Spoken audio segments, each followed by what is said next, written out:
Good morning and shalom, salam alaikum everywhere, anywhere you are in the world. We are here, probably not live. If you see us, we are live. We are here from Orlando and Alabama, where David is at this morning. And I personally do have the distinct pleasure to host this episode because I do admire the man that we have. I do admire the knowledge he carries, the passion for what he believes in, and the humane side of what he does. He's all about love, passion, diversity, inclusion, and being authentic, being real, being loving, and being compassionate. I am not going to take the highlight away from him. I will let him introduce himself. Please, Imam Sykes, tell us a little bit about yourself. Well, I guess I'll begin by saying that I became a Muslim in June of 1987, so I'm 35 years old now. I'm a baby. I'm still a youth in Islam. And so I began my early years, at 9 years of age, I was preaching in African American churches in North Carolina. That was the year that Martin Luther King was assassinated. So I have been for years on the forefront of celebrating diversity, embracing diversity, and made me think a lot about the question that you sent me about non-Muslims versus cultural Muslims, and hopefully we'll get into that today. I was for 18 years a chaplain in the correctional environment, 11 years for the North Carolina Department of Corrections, and 8 years for the Federal Bureau of Prisons. I was also a diversity trainer for the Department of Justice. And I think that's really enough about me. I don't really like to talk about me. I'd much rather talk about Allah and Ramadan and maybe David and maybe you than to talk about me. But hopefully that's enough. Well, obviously, we brought you here for a reason, and you know the reason. We will be celebrating or starting to observe the month of Ramadan in a few days, either Monday or Tuesday.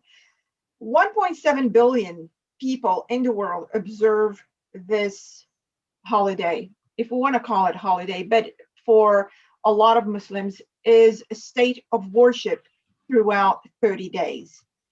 Here in America, there's not much said about Ramadan. People can hear about it, but they don't know what it is, especially in the workplace where employers do not even know that they have Muslim worshippers. They do observe, and they expect the same level of performance as someone that is eating and drinking all day. So I will let you start with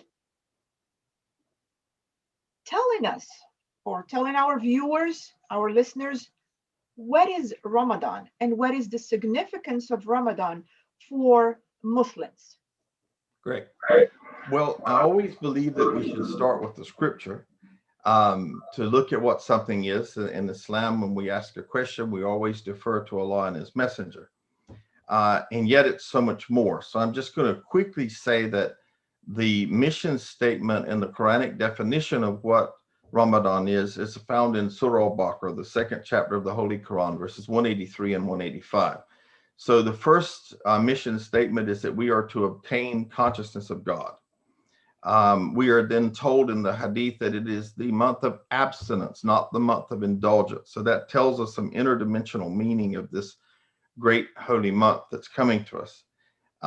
We are told in Surah 185 that it is the month in which the Quran was revealed. So it was brought to the lower heavens and then piecemeal delivered by the angel Jibril over a period of 23 years.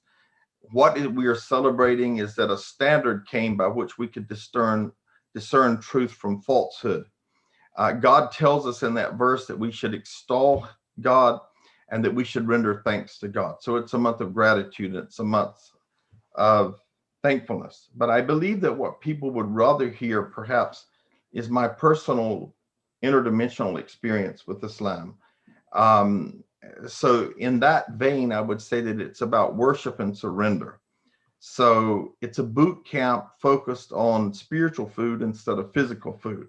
It's focused on feeding the internal heart that is connected to God instead of the worldly soul, or not soul, but physical being that we live in.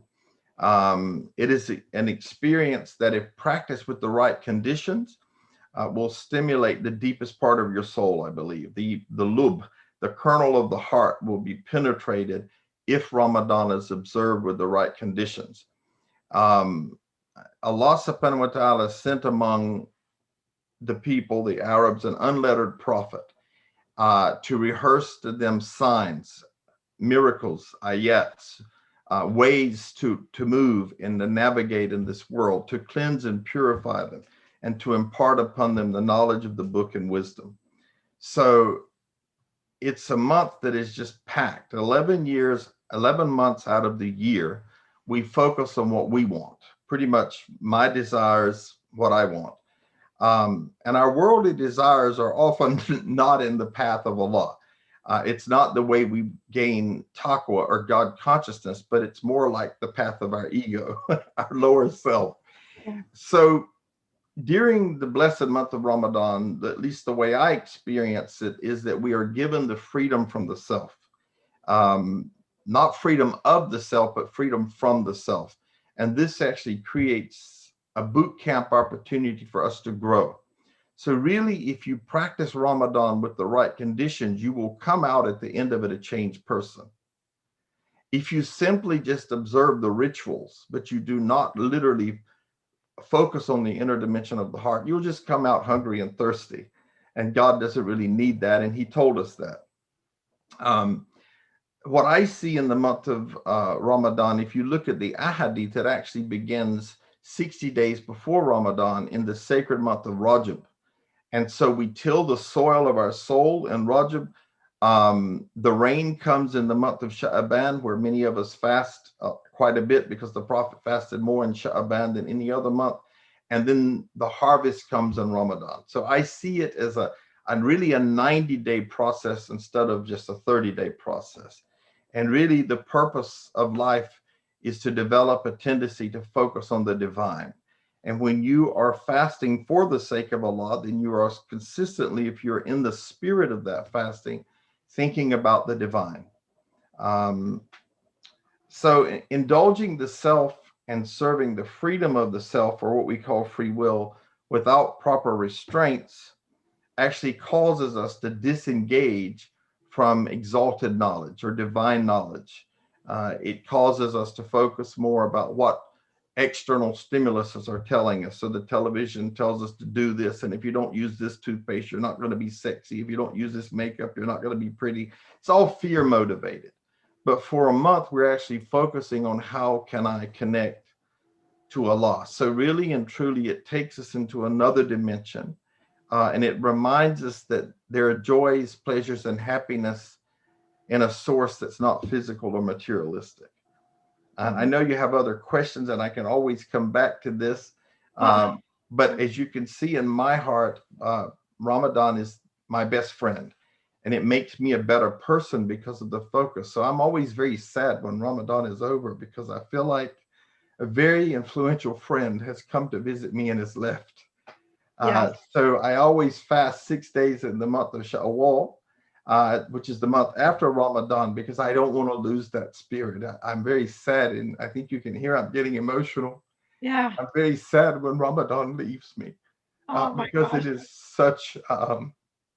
such a dear friend to me. I live for 11 months for that month to come, and I start preparing 2 months in advance, and I keep trying to hold on to it in the month of Shawwal. So Allah in his mercy, or her mercy, I don't like to refer to Allah as a he or she, because that limits Allah, and Allah is not limited in any way. So in Allah's mercy, gave us prayer and fasting to break us from self-addictions, to break us from those things that we think we absolutely have to have that we don't have. So hopefully that answered your question. And certainly if you want me to, I can expand. Yeah, absolutely. I have a watery eyes, Imam Sykes. Sykes. So okay, let me hold my emotions here. And I know exactly what you're saying. And throughout your discourse here, you mentioned several times Allah. And for a lot of people, and then obviously you talked about Shaban, Shawwal. A lot of people are not familiar with obviously the 12 months, Hijrah months. If you can just explain that to them. And also, a lot of people from my interactions with others, they think that Allah, it's some figure or something. Oh, who are you worshiping? Allah? Who is that guy? A lot of people are not so much in understanding with the meaning of Allah. I'll let you explain that. That way the viewer and the listener understand when people are saying Allah, what are they referring to? Yes, very good. Thank you. Awesome question, and thank you for helping me to clarify. Behind me, you see about 2,500 books. In those books are a Bible written in Arabic, and in that Bible, God is referred to as Allah, and it was given to me by an Arab Christian. So Allah is just the Arabic name for God. God is God. There's one creator. And we as Jews, Christians, and Muslims and the monotheistic faiths recognize that there's only one God. We just simply call God Allah in Arabic. So I thank you so much for clarifying that. David, I know you must have questions. Go ahead, because I am enjoying this so far. One of the things that I think a lot of non-spiritual, non-religious people, especially non-Muslims, non-Judeo-Christians, don't understand is that live in a cycle, and that cycle is cyclic, circular, versus linear, which is the way most Europeans look at life. I'm born, I have a bunch of events in my life, and then I die. Versus in Islam, where there is this cycle of the seasons and the months. And if this year I don't gain everything that I need from Ramadan, it's going to come around again, and God willing, Allah willing, she will give me another opportunity to become deeper, to become stronger. And I think that that mentality, once it's understood, gives us a sense of solemnity, an appreciation for others that says, as you grow and as you blossom as the individual that Allah created you to be, each time it comes around, I should be encouraged that you are seeking to be a better person, a deeper, a more spiritual, a more responsive, a more obedient person. And that should really overshadow how we, I'm not Muslim, but how we support others who adhere to that faith. So that I'm excited that you have the chance to celebrate. I'm excited that you have the chance to deepen your faith and strengthen your character and be liberated from all of those things which can really become obstacles in your relationship with Allah. They are distractions, they are perversions, they are literal walls that sometimes can, during this particular season, Allah intended for you to be able to be liberated, to become a deeper person that Allah created you to be. And so I just wanted to say that a lot of times non-religious, non-Muslim, non-Jewish or non-Christian believers don't understand the cycle of these, we'll call them sacred seasons, keep coming around again. And I shouldn't feel bad if this year I didn't attain everything I wanted to attain, but I should look forward, Allah willing, to the next time Ramadan comes around. And if I may speak to that, David, it's one of the reasons I never like to pick on the Ramadan Muslims. We hear a lot of people talk about, Christmas and Easter Christians, I don't know what the same thing is in the Jewish faith. I'm guessing the Passover Jews, they could celebrate Passover maybe, but they don't go to the synagogue.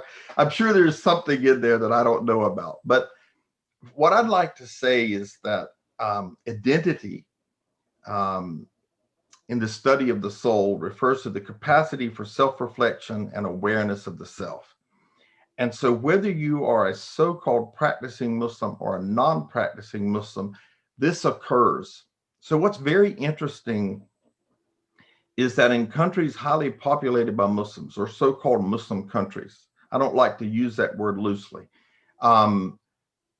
what we will find, something that is very rare, something we do not see in the West, is that people who are alcoholics will stop drinking just like that for 30 days. It's not heard of in the world that studies addiction. But in these countries, these people will literally stop drinking cold turkey for 29 to 30 days. And also, I think it's important for me to speak to identity in this as well. It encompasses memories, experiences, relationships, and values that create our sense of self. And so if I'm Moroccan and I go to the masjid that's highly attended by Moroccans in the month of Ramadan, I have this sense of beautiful collective community and unity. And some people criticize that, and I take great offense to that. It actually hurts my heart, because instead of encouraging those folks, they beat them up. Sometimes, oh, well, look how many people we have. Next week, we won't have. I'm very against this kind of thinking, because culture provides important social benefits. And particularly, I would say, in the time of COVID, when we have been, in some cases, perhaps I can say desocialized with social distancing. Allah said in the Quran that he created in different nations and tribes, created us in different nations and tribes, not that we would despise one another, but that we would identify with one another.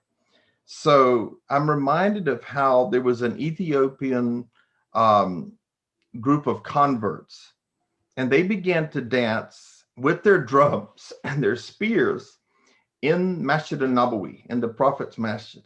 And they were celebrating the annual Islamic festival. And Umar radiallahu anh, one of the companions of the Prophet sallallahu alaihi wasallam, attempted to stop them. And the Prophet sallallahu alaihi wasallam intervened and urged them to continue.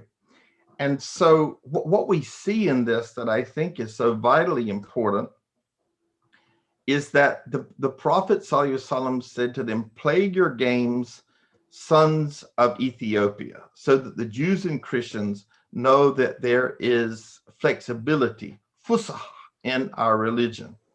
And I think it's so vitally important for us to remember this. Oftentimes, people will say how they celebrate diversity, but then when we actually put them to the test, they actually beat up with microaggressions. They beat up the people who perhaps do not practice at their same level. And by this and similar acts, the Prophet really did set the precedent of celebrating and affirming, not just accepting, but affirming cultural differences. And he made it clear that for the non-Arabs that were entering Islam as converts or reverts, that it does not require them to detach from their own cultural identity. And I can share from my own personal experience that when I first became a Muslim, I did that. I started dressing like the predominant group in whatever masjid I attended. I had an Arab wardrobe. I had an Indo-Pak wardrobe. I had a Moroccan wardrobe. From different countries, people gave me their sort of traditional dress, and I actually lost my identity. So what I tell converts today is you do not embrace Arabism or Moroccanism or Philistinism, you embrace Islam. And one of the greatest things that ever happened to me is that I was doing my master's in Islamic studies, and I landed in Dulles, Washington Dulles Airport on 9/11, 4 minutes after the so-called plane hit the Pentagon. I was detained for 9 days, investigated by the OIG and the FBI because of the day I landed in DC. But what really is of value to me of that is that my great Sheikh Taha Jabir Al-Alwani, who may Allah bless his soul, passed away just a little over a year ago. He looked at me in front of all of my classmates and said, don't you come back to school wearing a jalabiyah and trim that beard. I used to have a beard down to my rib cage.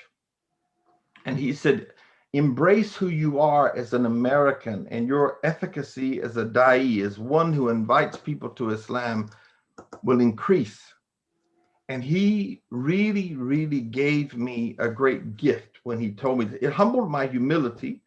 It really, really shook me that he did it in front of everybody. But it was the greatest gift he could have given me, because I was able then to begin to embrace who I actually organically and authentically am, and then to be the best in that I could be as a Muslim. So Abu Yusuf, I'm reminded, who was a principal student of Imam Abu Hanifa, which is a major scholar in Islam, regarded Islam's openness toward culture as the Prophet's sunnah, as a tradition and as a way of life for the Prophet. So I just want to speak to what is for a minute. Let's just be real honest here in this podcast. Yeah. According to Qara, 30% of Muslims 50 or older and 15% under 25 years of age drink alcohol.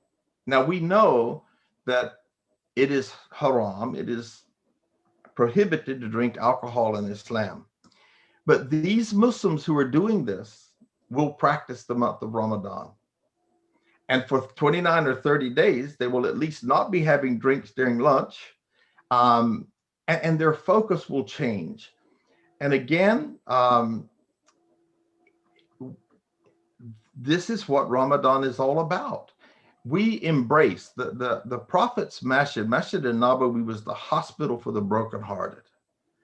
And that's what our masajid should be today. We should be having outstretched arms to all people, wherever they are in life, wherever they are in their faith journey. We should be saying, I don't care where you are in your faith journey. We're here to love, empower, and encourage you, not discourage you. You are, maybe for 11 months you didn't do it, but for this month you are practicing a pillar of Islam. So let me support you in that. Let me encourage you in that. Don't let me beat you up. And it may remind them you don't have to be a slave to your appetites. You can be a slave of God, and you can devote this month, and perhaps it will affect you positively in the other 11 months. So perhaps it makes them rethink their relationship with Allah or with God. And I'll try to use God and just not to create a barrier in the future. But humility is gained when we deny our personal appetites and when we surrender them to Allah and we look to Allah's appetites and we fulfill them. There is such an interdimensional peace that comes. And I always think about Ramadan. The source of peace is As-Salam, which is one of the names of God. And I cannot have peace unless I know the source of peace. So in the month of Ramadan, the gates of heaven are thrown wide open for me. The source of peace is saying, come to me, my servants, come to me. And so it's really interdimensionally such a place that we should promote that kind of spirit, that the gates of hell are locked and closed and the shaitan are chained, and Allah is saying, my doors are wide open for you. My blessings for whatever you do this month are 700 to 700 fold or more. And that is the spirit that we should be inviting people to, inshallah. And inshallah, I will, whatever you're sharing with us is just so profound that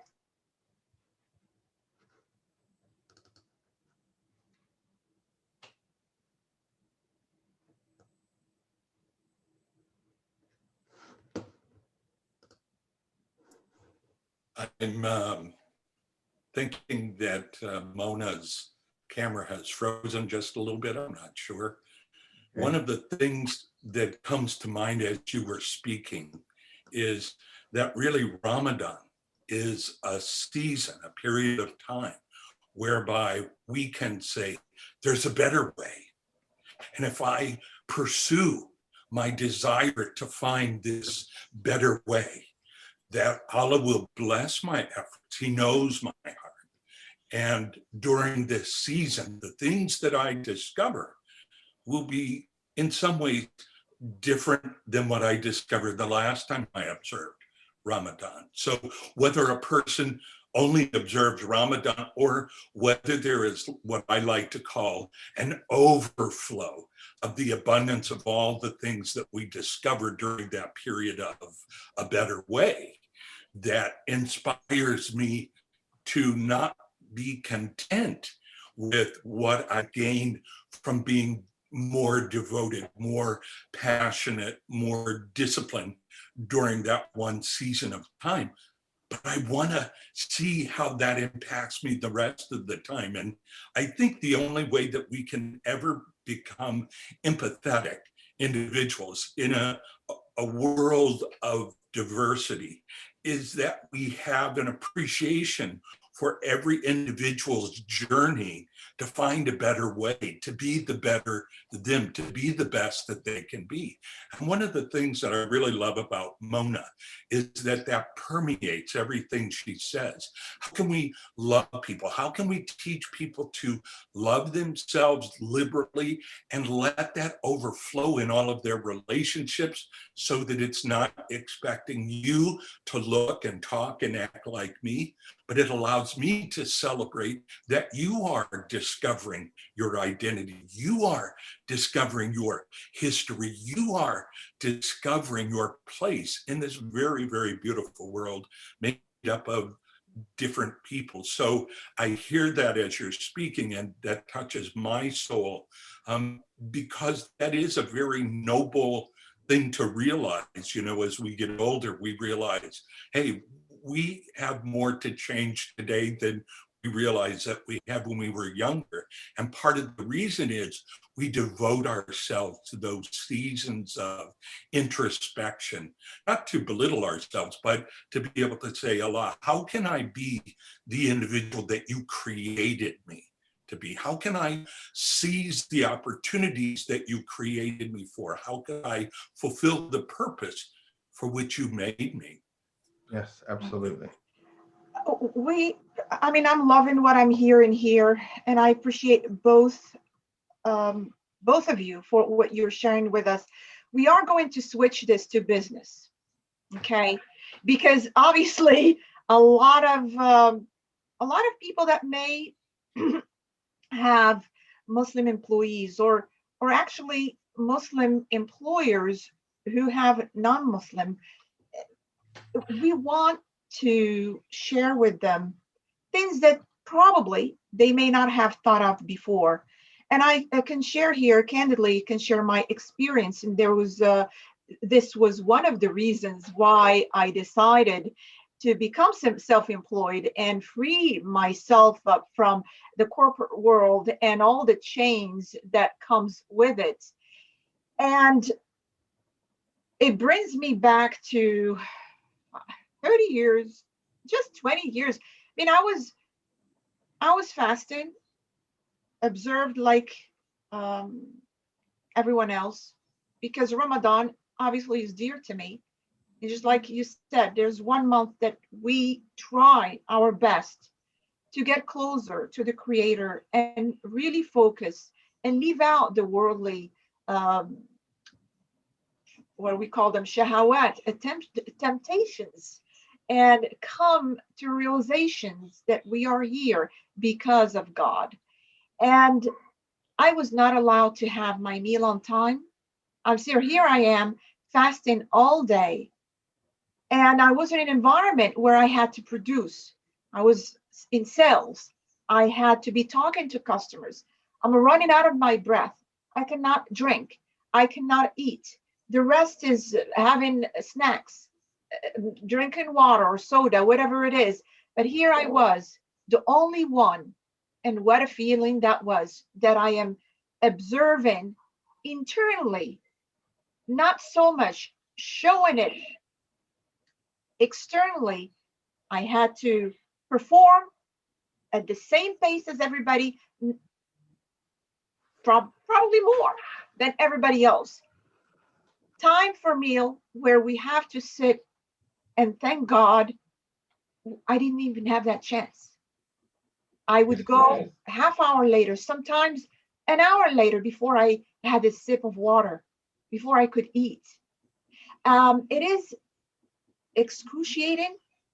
It is a feeling that I wouldn't have, I wouldn't want to wish on anybody, because a lot of people are allowed to observe the way they want. But a Muslim in America or anywhere in the West where obviously um, Muslims are a minority, perhaps, are not allowed that opportunity. And even with religious holidays. So today, we want to talk to employers. Yes. We want to talk to employers. We want to talk to team members. We want to talk to colleagues. We want to talk to neighbors. What is it that they need to know? And how can they make it easier on their Muslim counterpart? Perhaps it's my fault. I never said I was fasting because I was afraid. You're always under that feeling of, I don't know what to call it, but you really are, you feel threatened every time. If I might, Yeah. I think what I hear you saying, Mona, is we're always at the call of industrialized slavery Yeah. or the industrialized revolution. And we feel that we are slaves to the people that give us a paycheck. And therefore we are inhibited. And so to speak to that, I remember in the late 1980s when I became involved in prison ministry, there was a government policy that came out known as RFRA. And it was an effort, a bill to make sure that inmates received the least restrictive religious practices.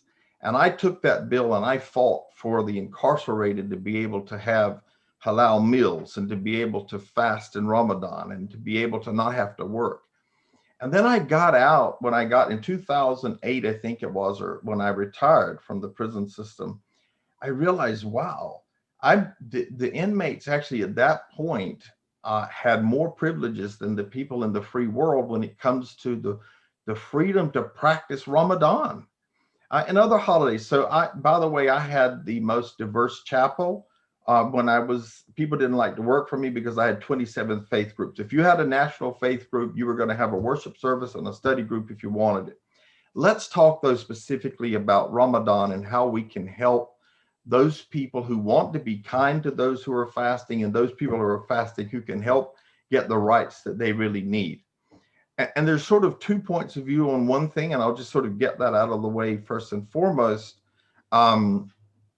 I personally encourage workplaces to actually send out a memo that in this case, it would be on Monday, April the 12th, we are expecting the new moon of Ramadan to arrive. And this means that Muslim colleagues will be fasting from dawn. Give a little bit of education if they will do that. This is really embracing cultural differences and educating people.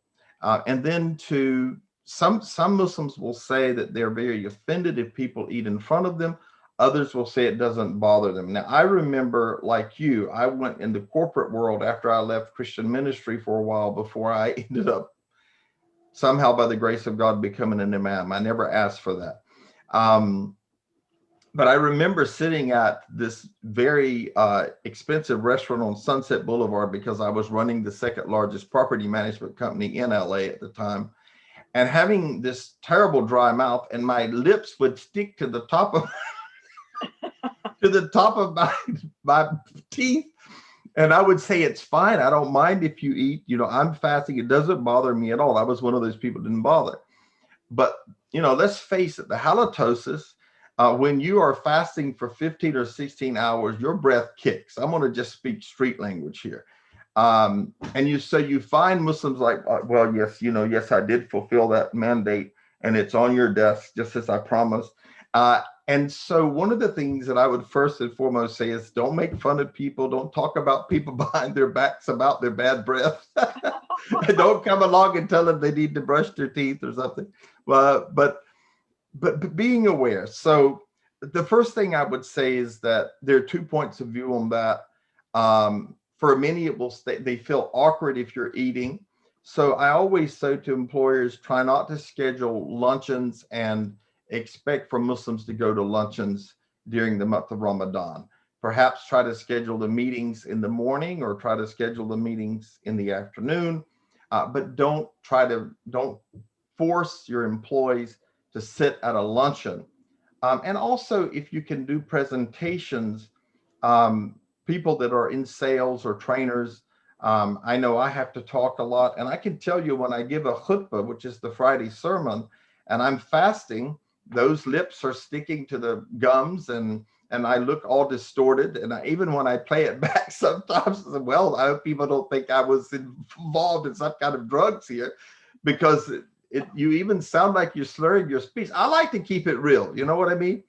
So Yes. this is one of the first thing that I would say, that don't make jokes about your colleague not having coffee. Oh, so you're not hitting the coffee this month. Oh, you're drying out, People make these jokes, and they are microaggressions. They're insensitive. But it is okay to ask questions. And what I would encourage colleagues, what I would encourage employers is to ask questions. As a matter of fact, what I encourage is to give.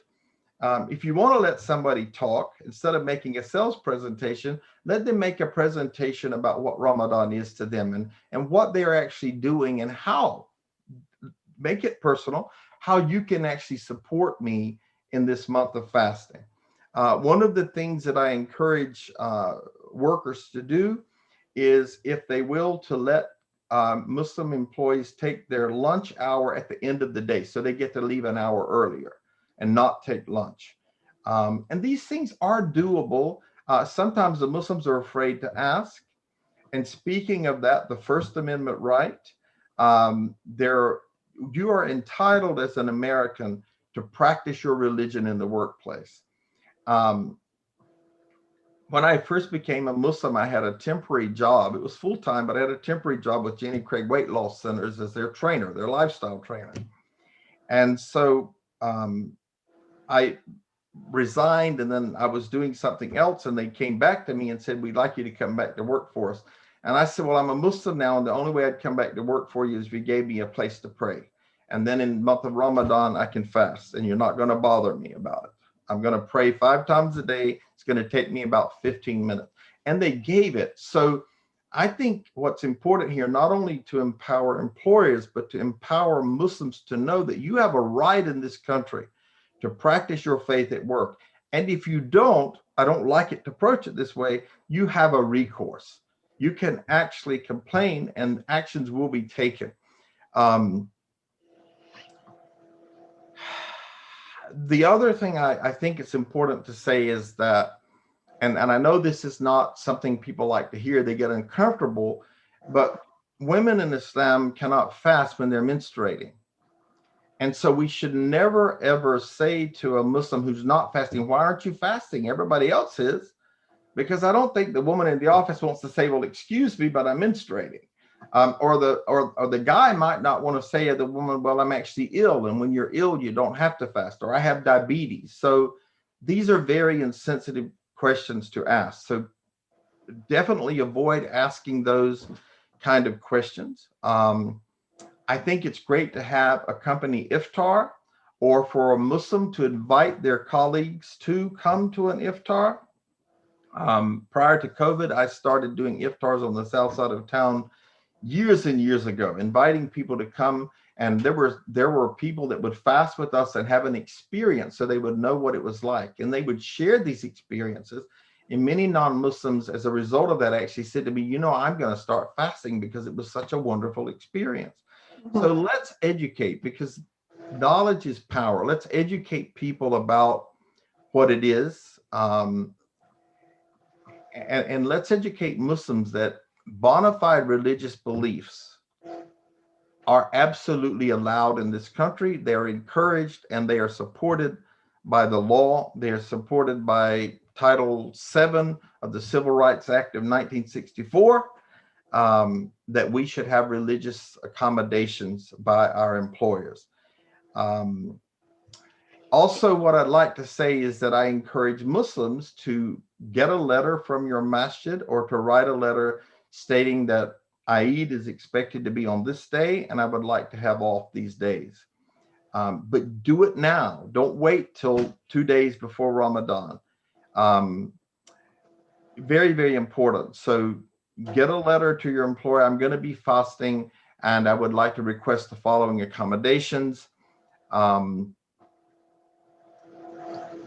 And when you asked, I think you had said the question about what is the role of a non-Muslim colleague, it's basically the same as an employer. Offer these concessions to people that are fasting. And I know when I lived in South Africa for 6 years, they would do television, PBS commercials.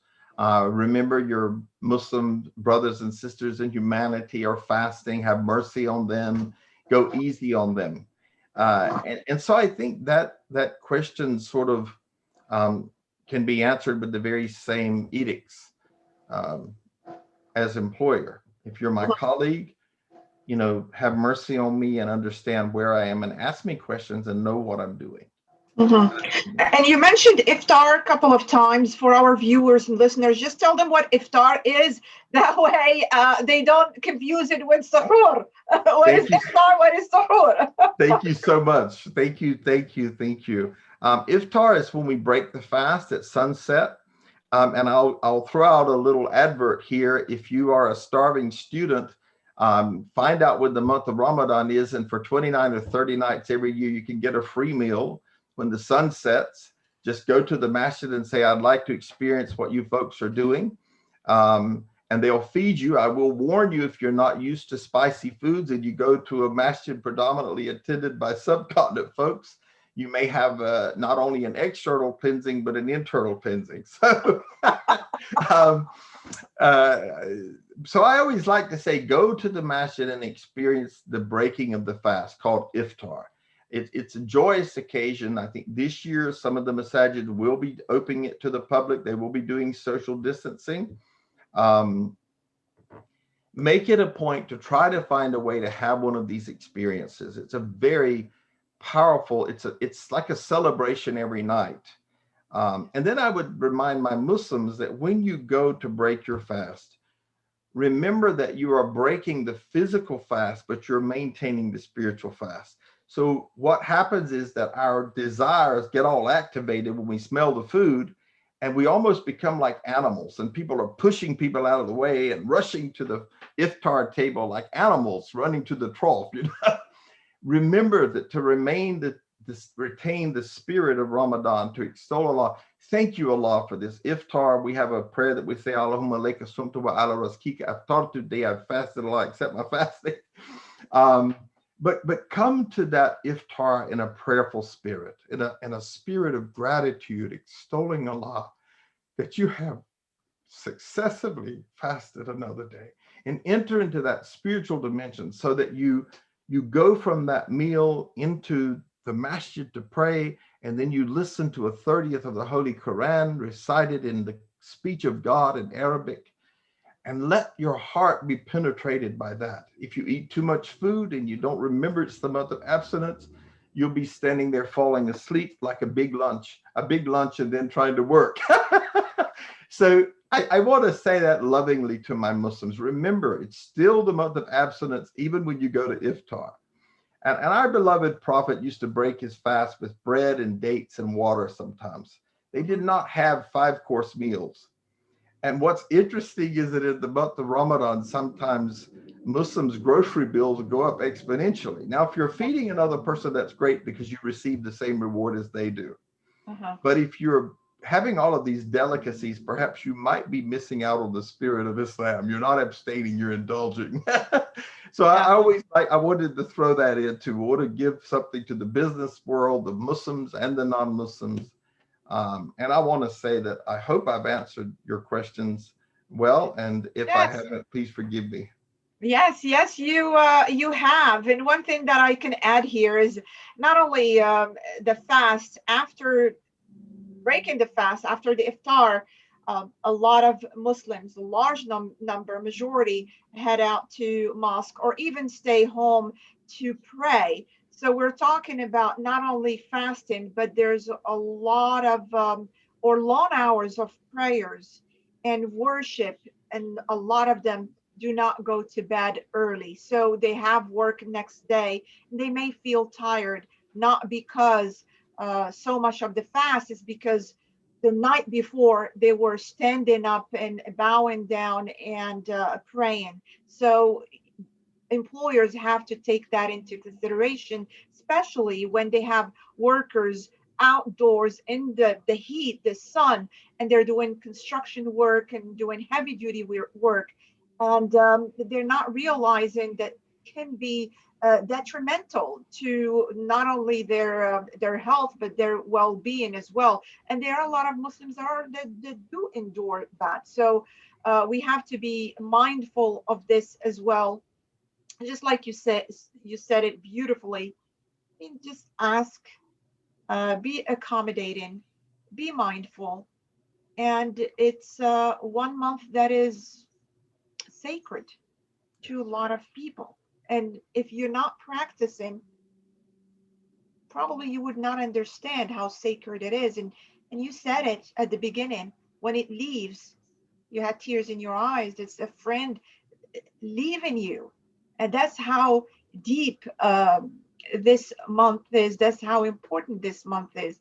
Now, we do see something that I can mention for my friends, people that are Muslims that exercise aggression during the month of Ramadan. And they blame it on the fasting. No, don't talk to me, I'm fasting. What would you just quickly? I know David may have questions. What would you tell them?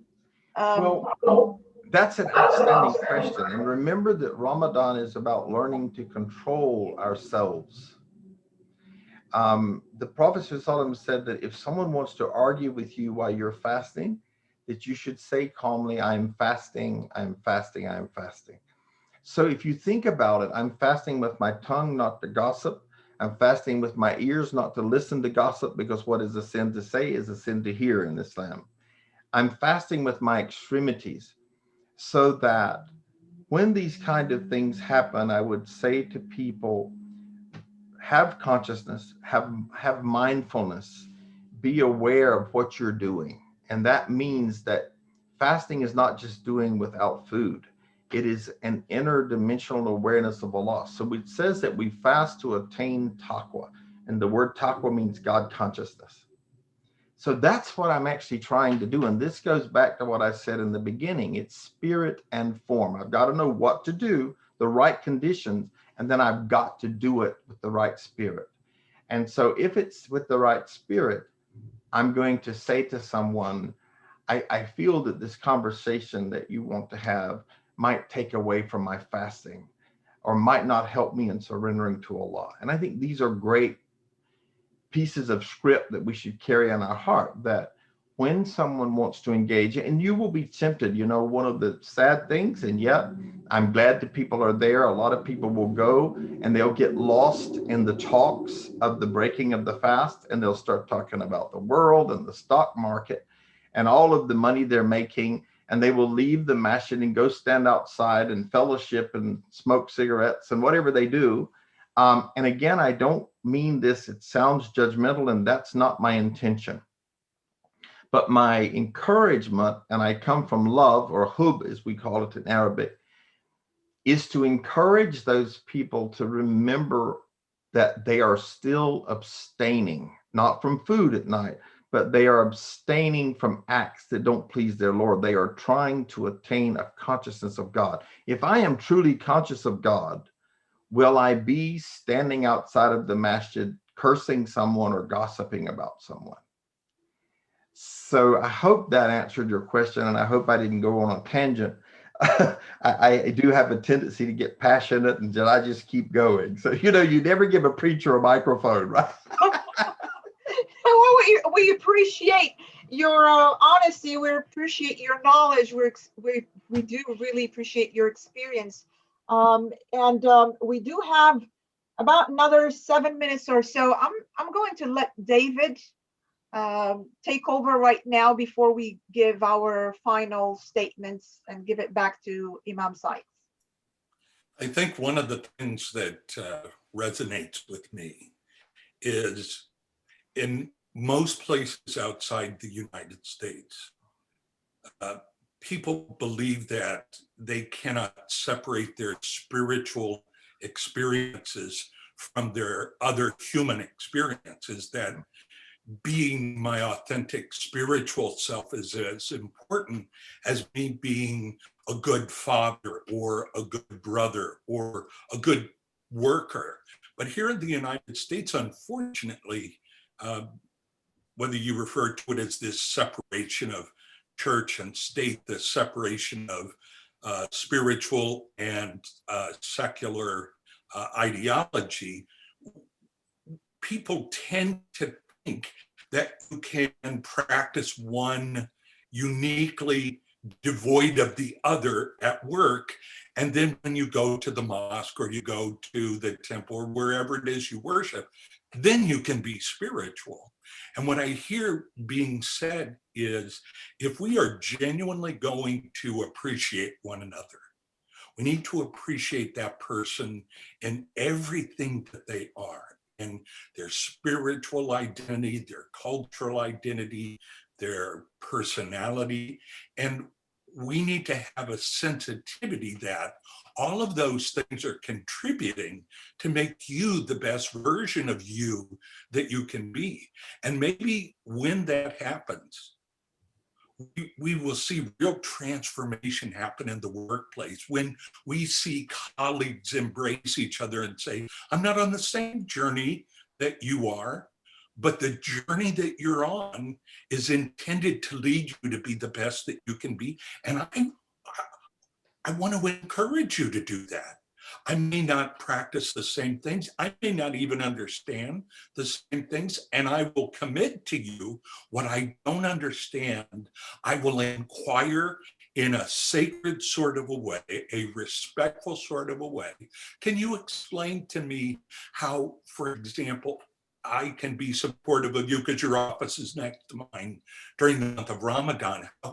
How can I kind of deflect those things in the workplace that become a barrier to you being the best version of you that you can be, without sacrificing any quality of work, without sacrificing anything in the area of performance? But shouldn't we eventually arrive at the place where we have joy because everyone is wanting to be the best that they can be? Mhm, mhm. All right, so there were like three questions in there. I'm going to try to go back. The first one, when you mentioned going to the masjid and perhaps not being practicing, and you talked about the separation of church and state, and that I personally believe that every human being is a spiritual being on an earthly journey. And this marathon in the earth is simply for us to prepare for the afterlife, for the hereafter. And so with that, the culture of my organization, which is called the Islamic Society Leading American Muslims with the acronym Islam Inc., our culture is non-castigating, non-critical, non-indicting, but inviting. And so how can I do that? I have to have that spirit. Nowhere in the Quran does God call us to judge people. He tells us to enjoin good for evil. He tells us to be just, even if it be against ourselves. But he doesn't tell us anywhere to judge other people. And so that is God's department. And I think one of the ways that I can help every human being in the world is to create a sanctuary of safety around me, that I'm a safe person. And when you're with me, I'm not going to judge you. I'm going to support you in whatever you're trying to do in that spiritual journey. And so number one, I think we have to create a sanctuary of safety for all people. My motto when I was doing anti-apartheid work was I want to create a world that works for everybody. And I think that is a real spirit of Ramadan, that we create a spiritual world that works for everybody. The one that was drinking every single day until Ramadan, the one who's going to smoke cigarettes in Ramadan. Yet I will encourage you toward a higher and lofty goal, the goal of God consciousness, 24 hours a day, 7 days a week. But one of the things that I will speak to and to help those people who are on that journey is avoid religiosity. Now, I wore a jalabia today because it makes a statement on the camera. If somebody sees this, they associate it with Islam. Now, I am an American, 7 generations. So typically, I will not wear this kind of clothing because to me, it can be religiosity. It can be a cloak that makes me look like something that maybe I'm not because of mere association. So I say avoid religiosity and embrace spirituality. This, like a lot of people say, Imam Sykes, why don't you wear a kufi on your head? Well, it's not a requirement. Is it going to make me more spiritual or perhaps more religious?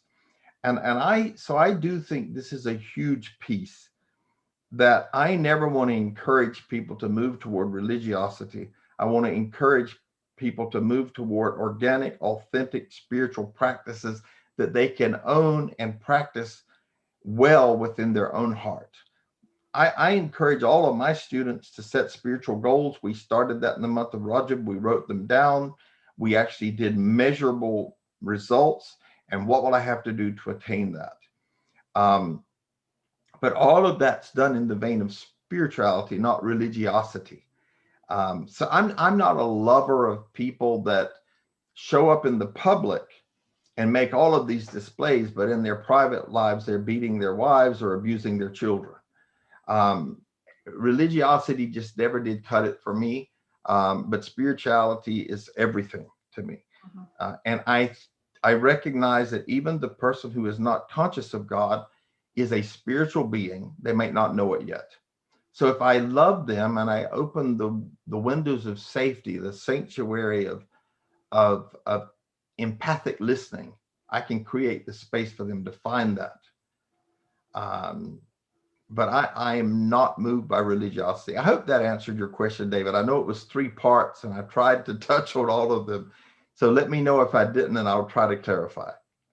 Oh, thank you. Thank you for that. 1 minute, I am going to ask the last question and you can wrap it up with whatever statement you like to end with. The cultural aspects of Ramadan and people's lives and cultures. Now, again, we're talking about the cultural aspect of Ramadan. Just briefly, and we'll wrap it up. Thank you. Well, I think, for example, let's look at some cultural aspects. I know that my beloved Egyptian friends have a soap opera that they often watch every night. And not only now, I think several other countries highly populated by Muslims have sort of followed suit with that. And there's a Bollywood version of a soap opera. And these are cultural things. So people will do them. I'm not condemning them. What I'm saying, though, is that if you want to move on the spiritual path of Islam, I would encourage you to take a couple of nights off from that and go and have a spiritual experience. Listen to the kalam of Allah. Make your intention that I'm going for the sake of Allah to have perhaps a more spiritual instead of, so blend the two. I actually think this sort of goes back to what David was saying. We say religion and state. I know it means different in the context, but I think we need to have a healthy mixture of culture and religion, because this really does, it brings joy to the hearts of people. It helps them identify with their fellow, whatever nation that they belong to. Yes. So that I think is vitally important. I don't think we should beat people up for that. We encourage them to some higher and more noble things, but their foods, every single community has ethnic foods specific to Ramadan, it seems. And enjoy these in moderation. You know, don't deny yourself these things. As I gave the example earlier, how the prophet, it's an axiom that we are allowed to have. As a matter of fact, there's a science called fiqh al-aqaliyat, and it is the fiqh of minorities. My teacher, Sheikh Taha Jabir al-Awani, this was his specialty at Al-Azhar, focusing on the fiqh of minorities. So enjoy your customs, but first and foremost, do it with the spirit of worshiping your Lord. Because these are beautiful customs. I have been blessed over the 35 years to experience more foods than I can even remember. And every year I see writings in the newspaper about Ramadan menus. And those, some imams will be angry with me and they'll say, astaghfirullah, you're encouraging people to follow their nafs. No, I'm encouraging people to be themselves and to do both. It's not haram. It's actually an axiom that is encouraged by our messenger, mashallah. So what I'd like to close by saying is that I pray that Allah will allow us to live to Monday evening when that moon arrives, inshallah, and that Allah will allow us to receive the greatest benefits of this great month. And what I would also like to invite everyone on this podcast is that every Sunday morning at 11 o'clock on live with imamsykes.com. You don't need a code or anything. You simply go at live with imamsykes.com. And my last name is Sykes. So it's IMAMSYKES, live with imamsykes.com. Sorry. And you can enter. I will be doing a class on the inner dimensions of Ramadan, and every single night, if you attend that class, you will learn that every single night in the month of Ramadan, I do a small study circle called a halakha. I do it try to do it about 10 to 15 minutes. That's very sort of motivational and a reminder of the spiritual dimension of Ramadan. And that would give you when we're doing it, because each day Ramadan shortens or lengthens according to what lunar cycle we're in by about a half a minute. So we adjust that time. So I can't give you one set time. But I would invite you to do that, and perhaps that would encourage you. You can have your cultural aspect, and you'll always have a little spiritual aspect as well. So I want to thank you both and to say what a pleasure it is to see you again, Mona, and to meet you, David. It was amazing. It sounded like when I closed my eyes for a moment and listened to you, it sounded like you were listening so attentively to what I was saying and paraphrasing it so beautifully. MashaAllah, by the will of Allah, today happened, and I'm very grateful to be a part of it. Thank you so much, both of you. Thank you so much. We appreciate your presence and the knowledge that you had shared with us today. David, thank you again for being with us. And until next time, we'll say shalom, salam alaikum. Peace be with you anywhere you are in the world. Stay connected and stay safe. Bye-bye for now.